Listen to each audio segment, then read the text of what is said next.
2004 was such a great year for video games. Many awesome games released that year, like GTA San Andreas, Vampire the Masquerade Bloodlines, Halo 2, Half-Life 2, Metal Gear Solid 3, and many others. However, there was one game that released that year that had such a big hype train and many polarizing opinions. That game was Doom 3.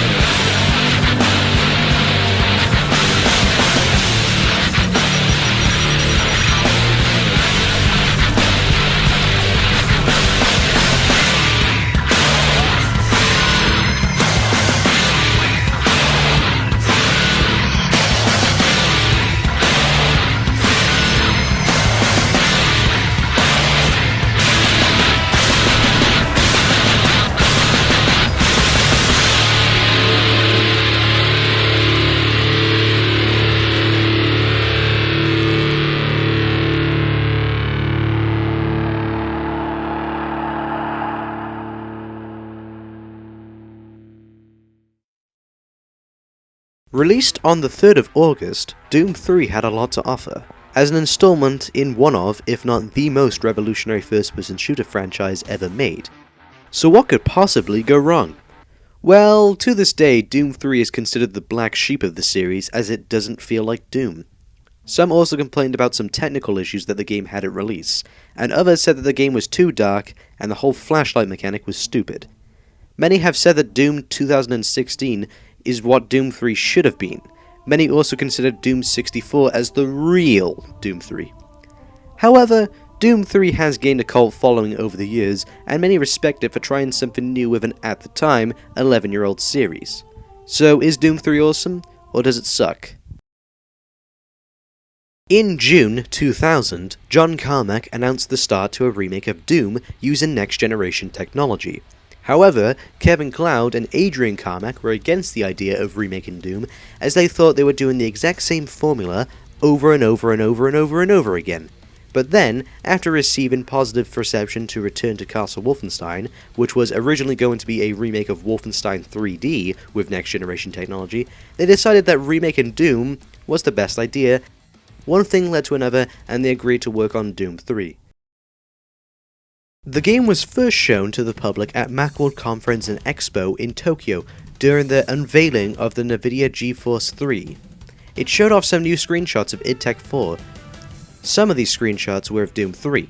John is going to give us worldwide first peek at something he's working on, running on macOS 10 and the GeForce 3. All right, what I've got here is a demonstration of our new in-development gaming engine, and this shows off some of the things that we can do with the power of the GeForce 3 in here.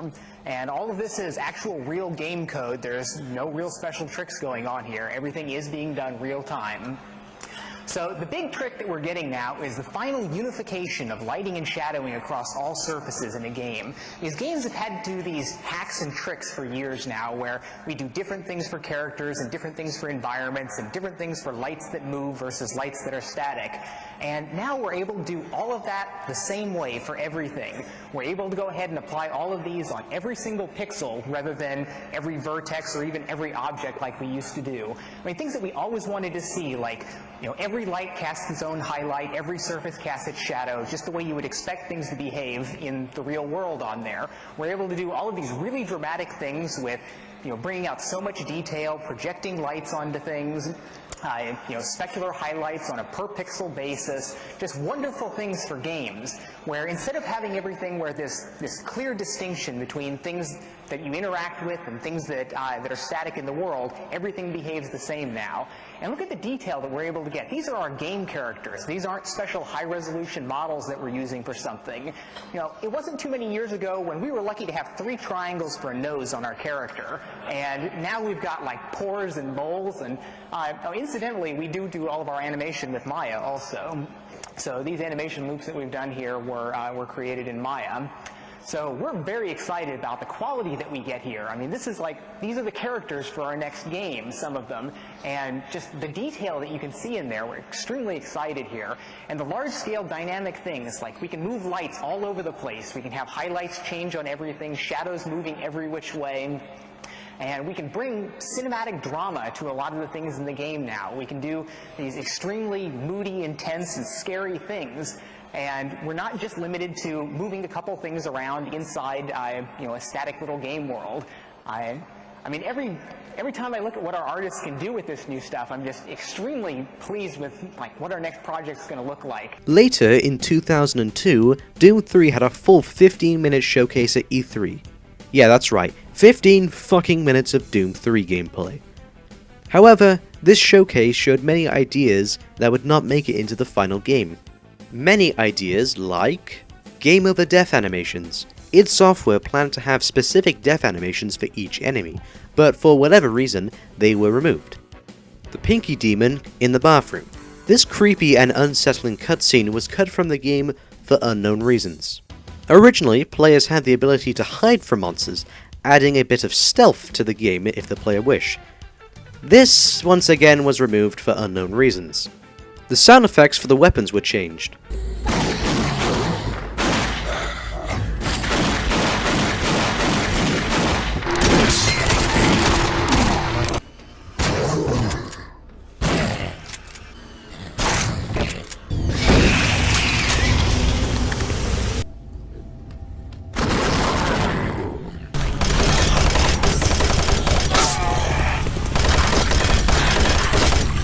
I personally think the original sounds were better. The design of the shotgun changed. The game was much brighter, although this surprisingly doesn't detract from the original atmosphere of the game. Doom Guy was originally going to wear a helmet, while in the final game, he never wears a helmet. The imp's fireballs were slower and seemed to be affected by gravity. And of course, originally the game was going to have the 3 be in Roman numerals. There were also a few enemies that were cut from the game. For example, this was a screenshot of either the Spider Mastermind or an Arachnotron.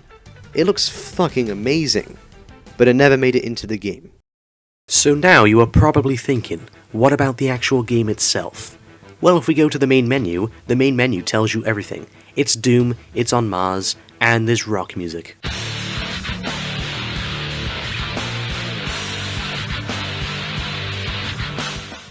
To be honest, I think this main menu is kind of basic, but it gets the job done. So, if we move on to the actual game itself, you spend the entire first level not fighting demons. Yeah, that's right, a Doom game where you spend the entire first level not fighting demons. Well, that's a change of pace.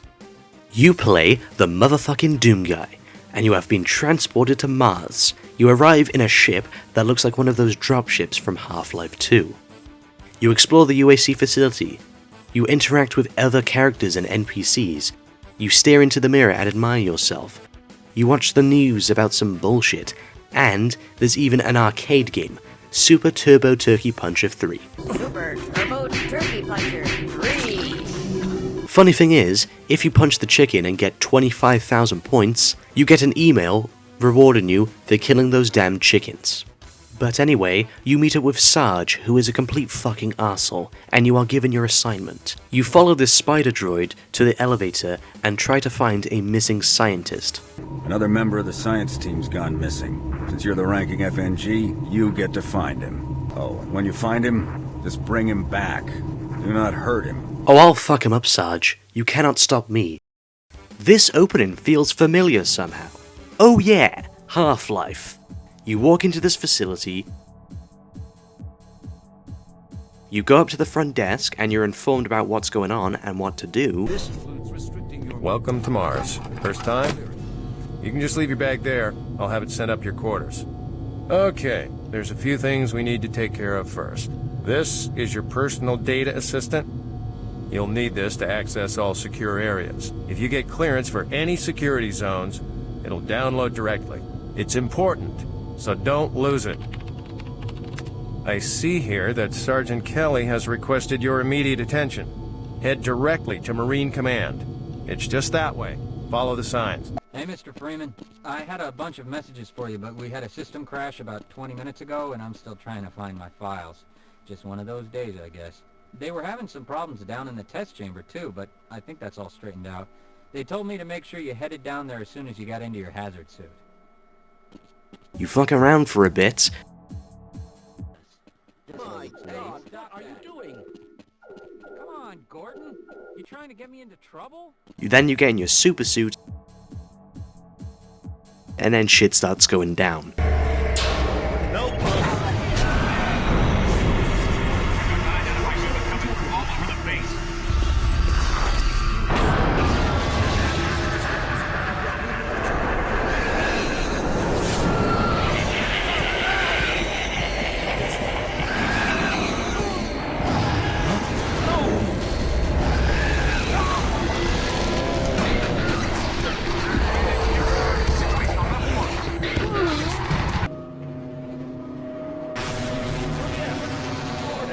Get away from the shutting down. Attempted shutdown. It's not shutting down. It's not.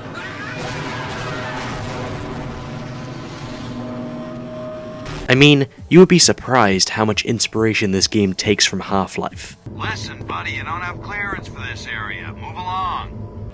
You got the wrong airlock, Mr. Freeman. You know I can't let you through here.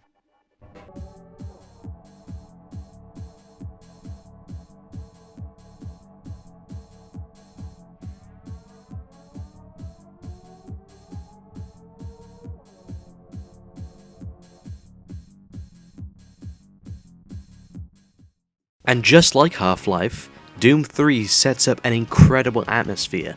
From the moment the game starts, you get a sense of a dark, mysterious, and creepy facility.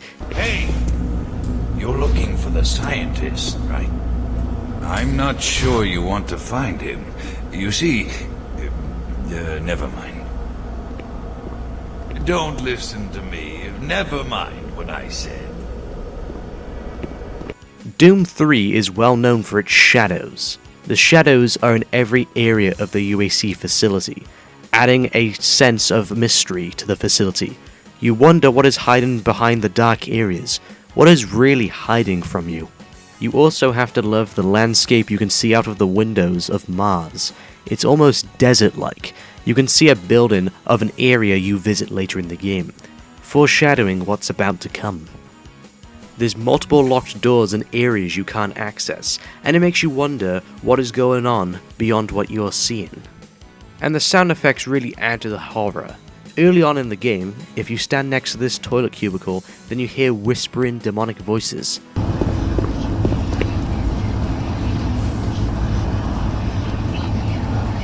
Demonic shit confirmed! The plasma gun and BFG 9000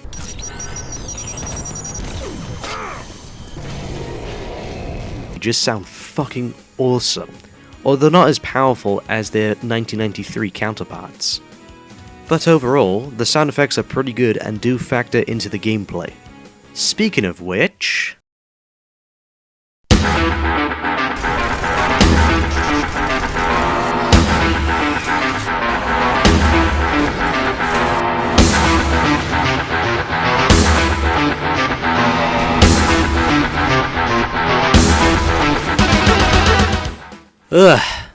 So this is where we come to the most divisive aspect of Doom 3, the gameplay. Doom 3 is known for having a slower pace than the first two games. Some even say it doesn't feel like Doom at all. I've never felt that way about Doom 3. Yes, it has a slower pace, but it has almost everything else you would expect from a Doom game. Doom 3 has all the weapons from the first game, including two new ones in the form of a machine gun, which is basically a weaker version of the chain gun, and the Soul Cube. It's a cube that leeches life from enemies and gives it to the player. It's only introduced in the last third of the game, but it is an interesting mechanic. It does a great job of speeding up the gameplay without changing any of its core mechanics. The pistol is more useful than in the first two games.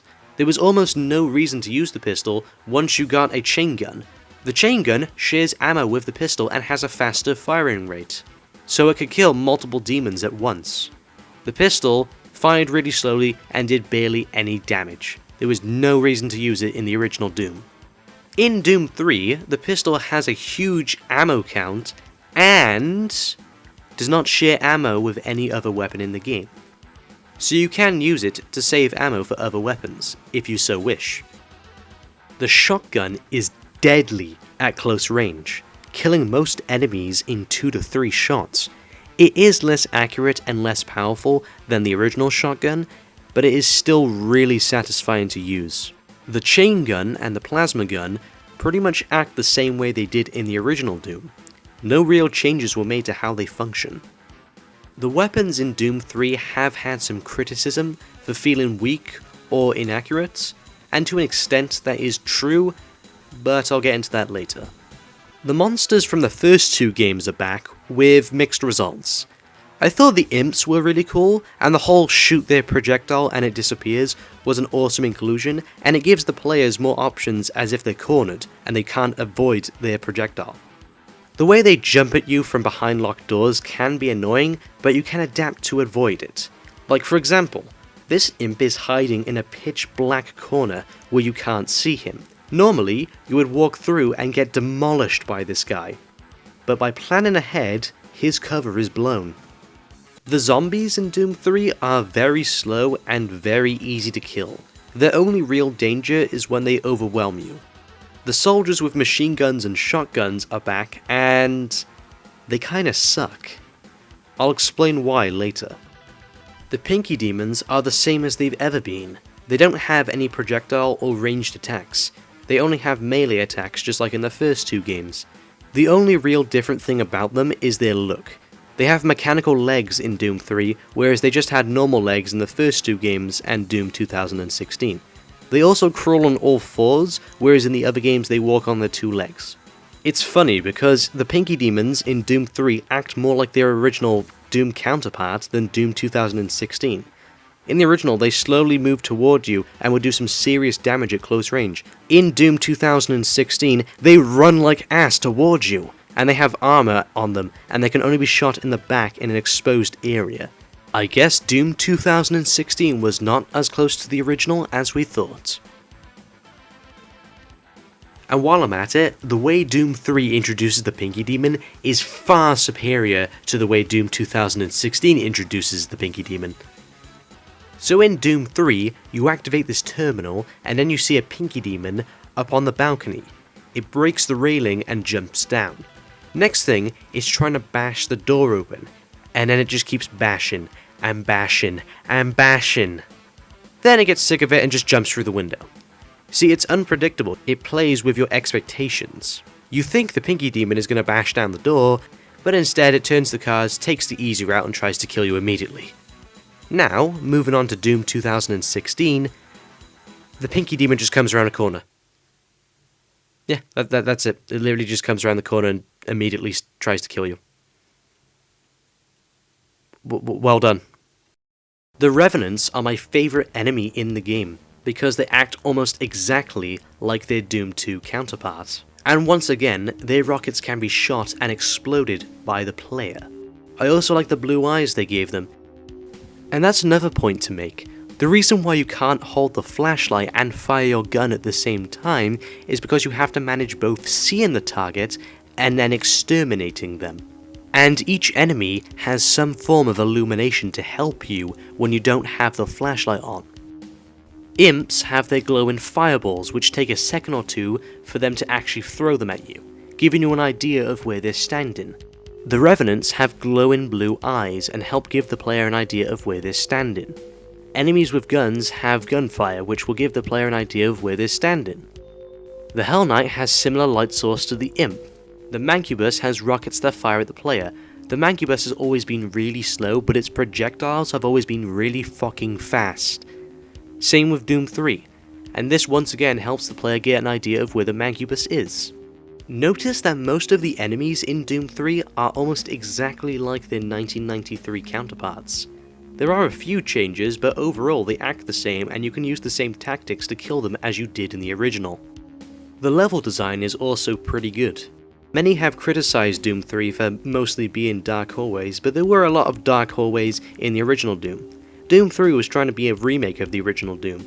The first third of the game is mostly set inside the UAC facility, which is similar to Episode 1, Knee Deep in the Dead, from the original Doom. It's a lot more hallways and monsters were hiding behind walls. Later in the game, both the UAC facility and Hell collide, which is similar to Episode 2, The Shores of Hell, where it's a mix between Hell and the UAC facility. And what about Episode 3, Inferno? Well, we'll get to that later. There's a lot of cool ideas presented in these levels. For example, there's a storage locker 666, and when you open it, there's an imp ready to attack you. Or there's one section where you have to hold out against like 15 imps, and you get rewarded for it at the end.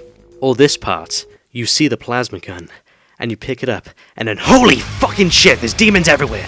Just some fun stuff like that. It really does give the game some charm and personality, and this does represent the original Doom very well. Doom always had item pickups that had enemies coming out of the walls a few seconds later.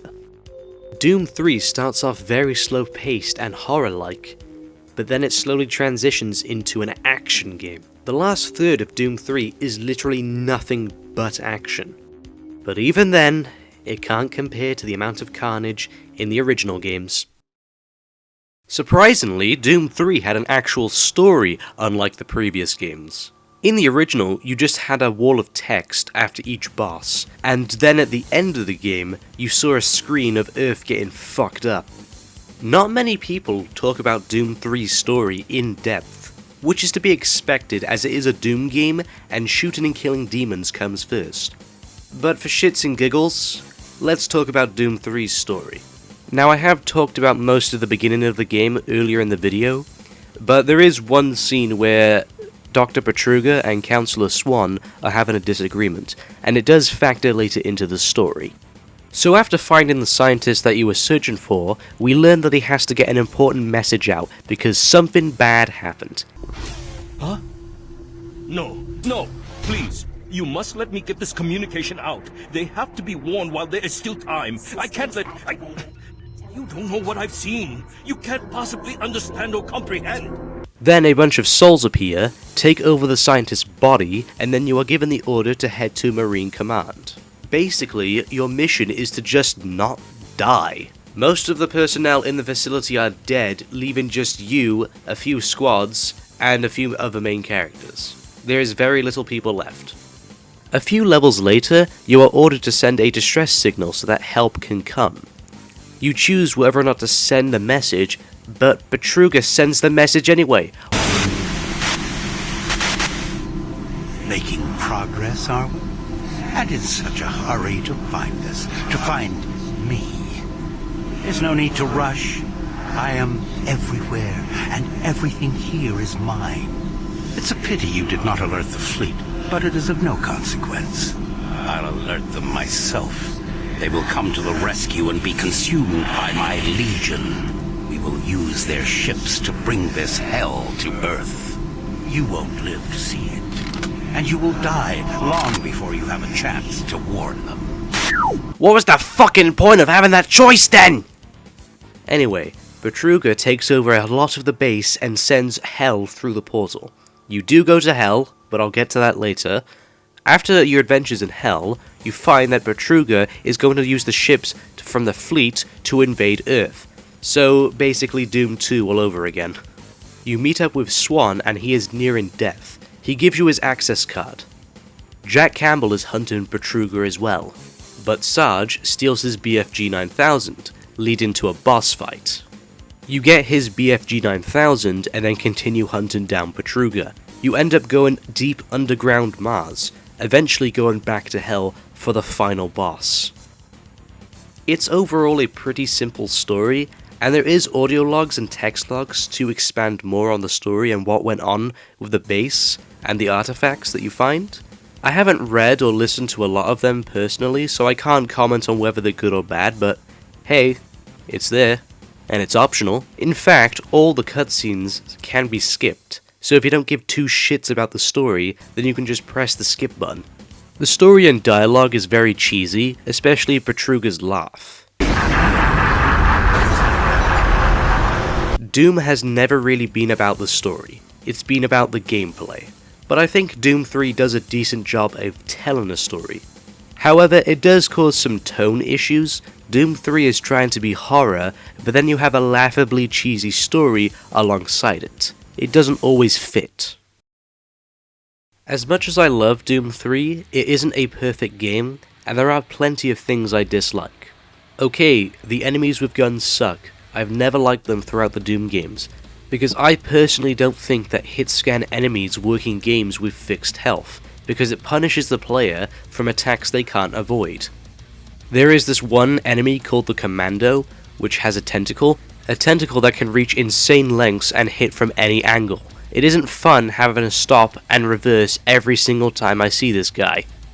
The sound effects in Doom 3 are pretty good, but the sound effects for the guns are mediocre.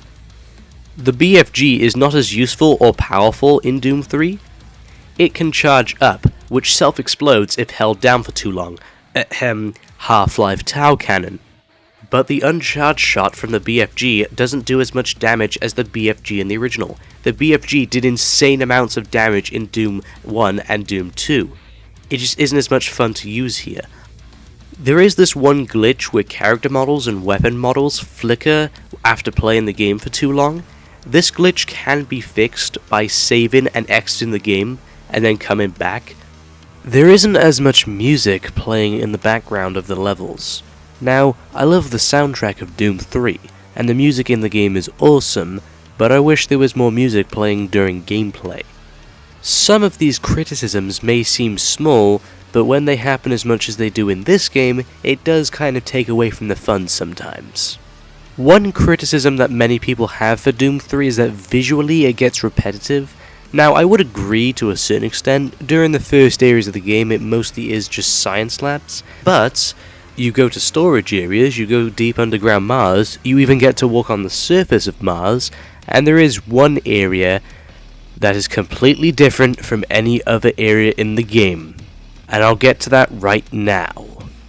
So you get to the portal to Hell, and then two Hell Knights come out, which is a reference to the two Barons of Hell you fight at the end of Episode 1 in the original Doom. Then you go through the portal and lose all of your weapons.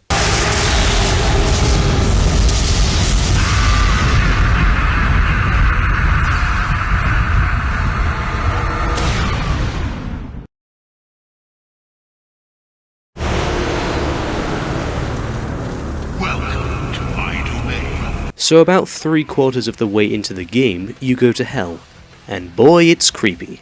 This is my favourite level in the game, and it's also the level that represents the original Doom the most. You start the level with no weapons, which I think is supposed to be a reference to when you lost all of your weapons at the start of each episode of the original Doom, and you had to collect them all again. You also have infinite sprint in this level, which reminds me of when you could run full speed at all times in the original. The level design is great. You have probably the biggest amount of space to play around with. You have enemies coming out of the walls, enemies teleporting in, guns everywhere, it's all here.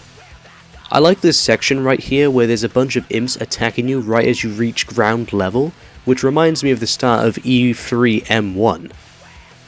The Berserk power-up is awesome and makes you feel like an unstoppable badass. It does clearly know what it wants to be. This is old school first-person shooter design right here, folks. Well, except for reloading, but yeah, everything that you would want from a Doom game is right here.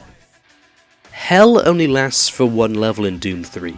It lasts for 3 levels in the Xbox version to save on memory. Despite only lasting maybe 30 minutes, it's memorable, scary, action-packed, and an overall enjoyable experience. My only complaint is I wish it went on for longer.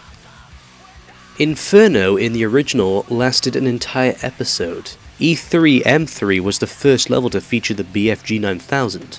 And of course, you went up against the legendary Spider Mastermind. Or Spider Demon if you want to get really old school. You felt so awesome as you literally conquered hell. Or so you thought. Then you saw Earth being attacked by these guys. You knew that the fight wasn't over and you would be going back to hell. Now, In Doom 3, nothing on the level of that badass happens, but there is still some pretty cool stuff that happens in Hell. There is this one boss called the Guardian of Hell. Speaking of which, Doom has always had boss fights like the Cyber Demon and Spider Mastermind in the original, or the Icon of Sin in Doom 2, or those weird Hellguard things in Doom 2016. Funny thing is that Doom 3 has the most boss fights out of any Doom game. The first boss fight is this weird spider creature that is probably a reference to the Spider Mastermind. I'm not a big fan of this boss fight as she keeps throwing objects at you and it's nearly impossible to dodge them. The next boss fight occurs 14 chapters later. Yeah, 14 chapters. This one is the Guardian of Hell. He's the boss you fight in the Hell chapter. I kinda like this boss because his attacks can be avoided, and it isn't just shooting him until he's dead. He has watchers that follow him around, and you need to kill them before you can do any damage to the Guardian. It's nothing amazing, but it is pretty fun. Next is the worst boss fight, the Sabbath. Sabbath. This is Sergeant Kelly in a demonic form with a tank for legs. He shoots BFG projectiles that do damage to the player while in the air, just like the actual BFG in the game does. On Recruit difficulty, this boss fight is piss easy, but on Veteran difficulty, this boss comes down to just using a specific pattern to beat him. This boss sucks because it mostly just comes down to luck, being lucky to kill him before he kills you. Then we get to the best boss fight in the entire game. The build up to it is so good. You go back to Hell, there is candles and moaning sounds everywhere, bodies twitching. Ugh. Then the wall collapses. You walk through and look up, and oh my god, it's the Cyber Demon!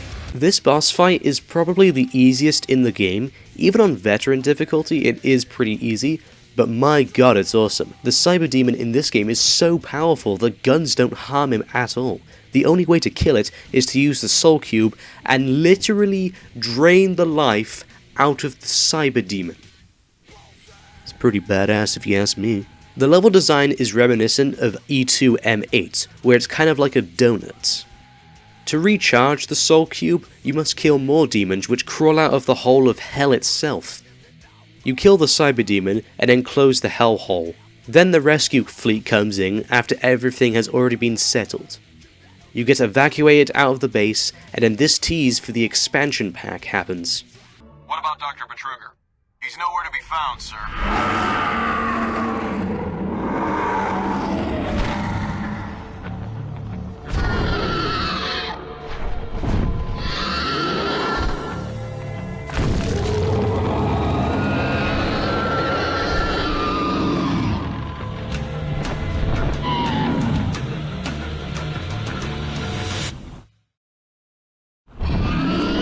Overall, it's a pretty great way to end the game. You feel satisfied as you literally just fought the armies of Hell and won.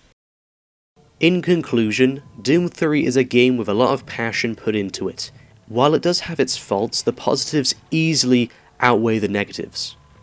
Doom 3 didn't revolutionize the first-person shooter genre in the same way the original did. Doom 3 evolved the series. It took it in a different direction for better or worse.